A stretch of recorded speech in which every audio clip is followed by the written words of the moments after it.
The presidential election of 1912 was a battle between heavyweights. The campaign of 1912, I think, is the greatest presidential election we've ever had because you had such interesting, colorful candidates.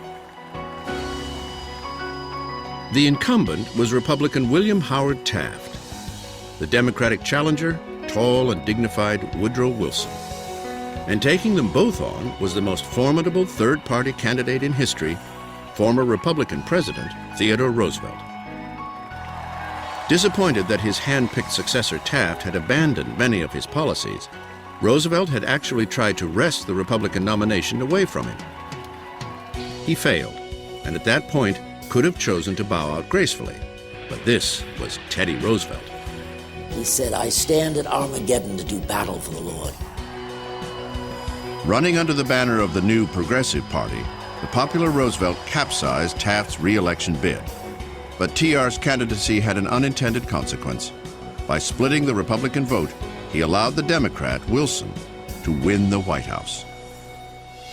Number 28, Woodrow Wilson, Democrat, 1913 to 1921, 56 years old, from New Jersey. Woodrow Wilson is neither fondly remembered or very well understood by most Americans today. However, he occupies a secure position in that exclusive pantheon of great presidents.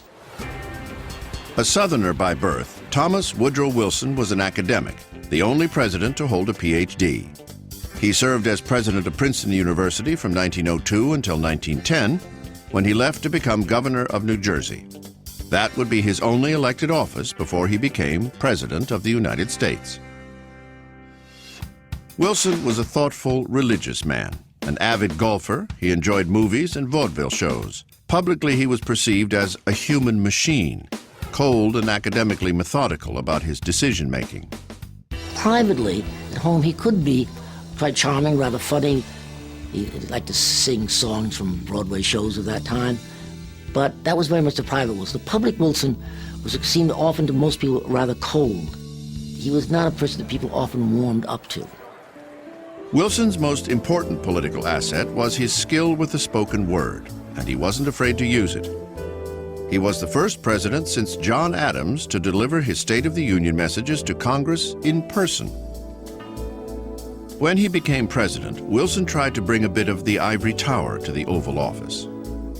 Wilson was a collegial leader. He's been a college president. That makes sense. They said in cabinet meetings he wasn't the boss. It was more like the first among equals, and they would discuss things very freely. In his first term, Wilson focused on fulfilling the progressive domestic agenda he called the New Freedom. One of his enduring contributions was to create the Federal Reserve to manage the U.S. currency system. It was one of the remarkable successes of Wilson's administration.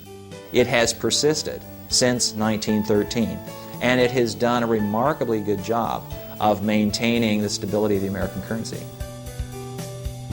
In the summer of 1914, Woodrow Wilson faced two great crises.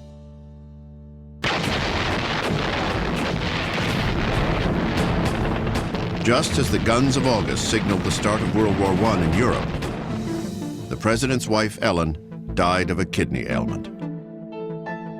Ellen Wilson died, and Wilson was heard to whisper, "My God, what am I going to do?" As he privately mourned his wife, Wilson was faced with an increasingly difficult public dilemma. Most Americans wanted nothing to do with the Great War in Europe, so Wilson pledged neutrality. But that was problematic, especially with German submarines targeting British passenger ships that often carried American civilians across the Atlantic. In one incident, the sinking of the Lusitania in 1915, 128 Americans were killed.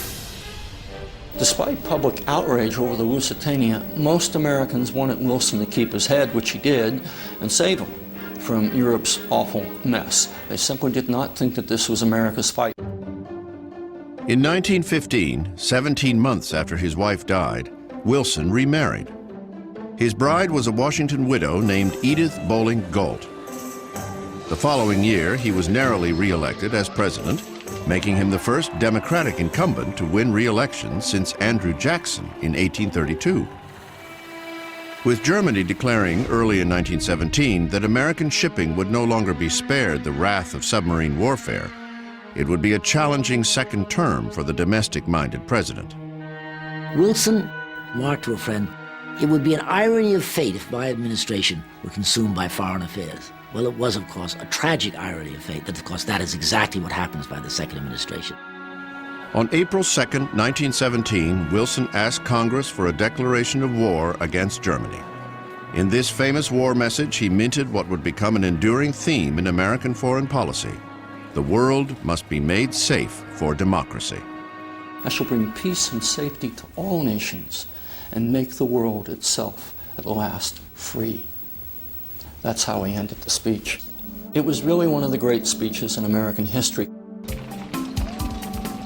From the beginning of America's involvement in the war, Wilson was focused on his vision for the peace. And central to that vision was his idea for the League of Nations, an international body that could settle disputes without bloodshed and bring an end to war. The League would become his great obsession. As a war president, Wilson mostly kept his hands off and let U.S. Army General John Blackjack Pershing take care of the details. John J. Pershing said that Woodrow Wilson gave him only one order: maintain a separate American army. Wilson had brought the United States into the war late and for our own reasons.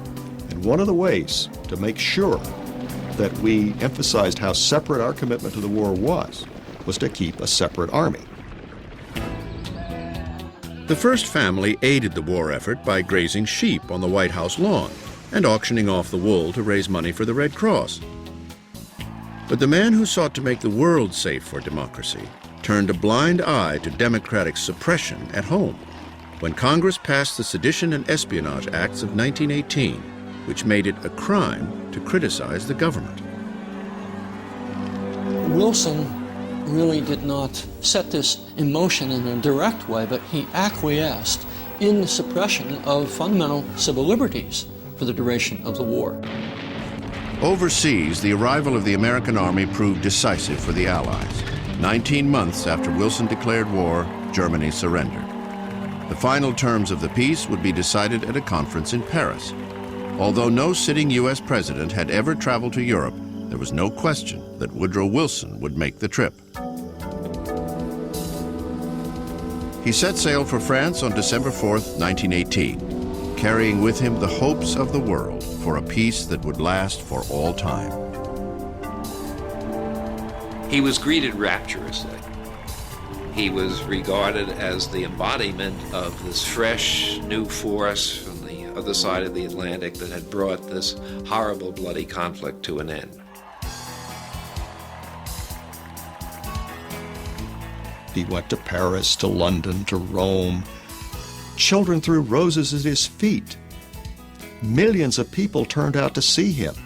He was the hero, the savior out of the West. Wilson had to make many compromises in Paris, but when the treaty was finally signed at the Palace of Versailles, he had gotten what he wanted most: a provision for the establishment of the League of Nations. Still, as he sailed for home, there was one stumbling block remaining: approval by the Republican-controlled U.S. Senate. In Washington, Wilson faced vehement opposition from Senator Henry Cabot Lodge, the powerful Republican chairman of the Foreign Relations Committee. When Wilson came home from Paris, he insisted on hand-delivering the treaty to the Senate. And when he got to the Senate door, Henry Cabot Lodge asked Wilson if he could carry in the treaty. And Wilson turned to Lodge and said, "Not on your life, Senator." Refusing to negotiate with the Senate, Wilson sought to rally public opinion for the treaty. To do so, he set out on a physically demanding cross-country speaking tour. He never listened to his doctor, who kept saying, "Take it easy on this trip, don't strain yourself." He insisted on doing it. He was in Pueblo, Colorado. He suddenly was overcome. It was a physical collapse at that point, and he had to curtail his barnstorming around the country, returned to Washington, where he suffered a severe stroke. Wilson really was seriously impaired by that stroke. From October 1919 till March 1921, the United States really didn't have much of a chief executive in Woodrow Wilson. Edith Wilson was fiercely protective of her husband. She kept most visitors away and tried to cover up the severity of his condition. She also took it upon herself to relay important matters of state to the president and report back on what Wilson was thinking. For the 18 months remaining in the presidency, one could almost say that indeed Mrs. Wilson was a kind of president. It was an extraordinary moment in American history. Wilson's illness clearly contributed to the political gridlock that spread over the Capitol at this terribly crucial moment with the League and the treaty at stake. On March 19, 1920, the ailing president was informed that the treaty, and therefore the League of Nations, had met its final defeat in the Senate. He replied, "They have shamed us in the eyes of the world." Wilson's failure to compromise had far-reaching implications. Without U.S. support, the League of Nations proved ineffective, setting the stage for another generation to fight another world war. I happen to think if Wilson had been healthy, he would have given enough ground so that the Senate would have had to go along with the Treaty of Versailles. The United States would have joined the League of Nations, and the course of world history over the next 20 years might have been materially different. Despite his failure to get the treaty ratified, Woodrow Wilson had succeeded in laying the cornerstone for a new relationship between America and the world. That idea of what the proper role of the United States vis-a-vis the world ought to be, Wilson really is the first president to grapple with that whole set of problems and ideas. And, we're still trying to sort that out today. Woodrow Wilson appeared on the $100,000 bill, the largest American denomination ever printed. Never circulated, it was only used by the Federal Reserve and the Treasury Department.